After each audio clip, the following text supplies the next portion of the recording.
Hello बच्चों, चलिए प्रश्न को पढ़ते हैं। प्रश्न में है, कोशिका झिल्ली से होकर शर्करा या अमीनो अम्ल के आवागमन के दौरान। इस प्रश्न की मुख्य अवधारणा है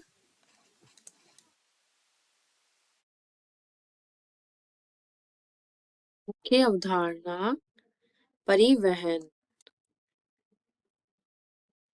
तो परिवहन में क्या होता है? पादपों में कोशिका झिल्ली द्वारा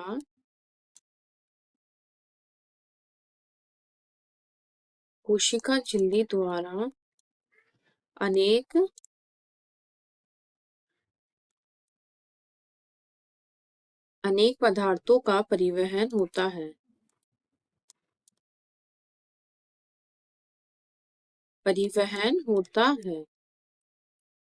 तो इसमें क्या होता है, जो कोशिका झिल्ली के द्वारा जो परिवहन होता है, क्या होता है, पदार्थों का परिवहन करती है। तो कोशिका झिल्ली क्या होती है हमारे पदार्थों के लिए?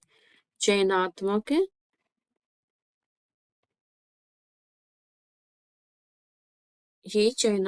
पारगम्यता के लिए उत्तरदायी होती है, क्योंकि ये पारगम्य होती है, क्योंकि ये उन्हीं तत्वों को अंदर जाने देती है जो कोशिका के लिए आवश्यक होते हैं, अनावश्यक तत्वों को अंदर नहीं जाने देती है।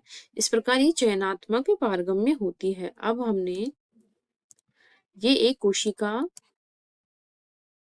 झिल्ली की संरचना बनाई। तो कोशिका झिल्ली क्या होती है? लिपिड की द्विक सतह में उपस्थित होती है। तो ये लिपिड की बनी होती है।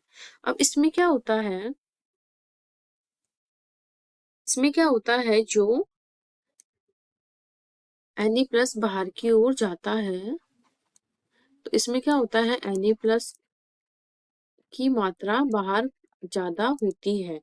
सांद्रता क्या होती है? सोडियम+ की अधिक होती है और यहाँ कम होती है।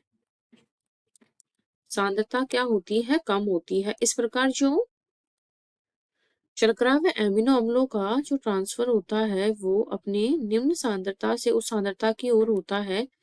तो इन्हें क्या चाहिए होती है? उसके लिए इन्हें ऊर्जा चाहिए होती है। शर्करा व एमिनो अम्ल, तो इनको स्थानांतरण के लिए क्या चाहिए होती है? एटीपी चाहिए होती है। इसको एटीपी नहीं चाहिए होती है।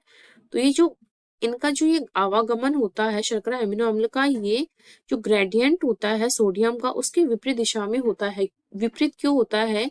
क्योंकि ये जहाँ सोडियम ज्यादा होता है वहां इनकी मात्रा कम होती है, तो वहां से ये कम मात्रा से अधिक सांद्रता की ओर आते हैं। यहाँ इनकी सांद्रता क्या हो जाती है? अधिक हो जाती है। तो ये जो सोडियम का जो ग्रेडियंट बनता है उसके विपरीत आती है, तो इन्हें ऊर्जा की आवश्यकता भी होती है।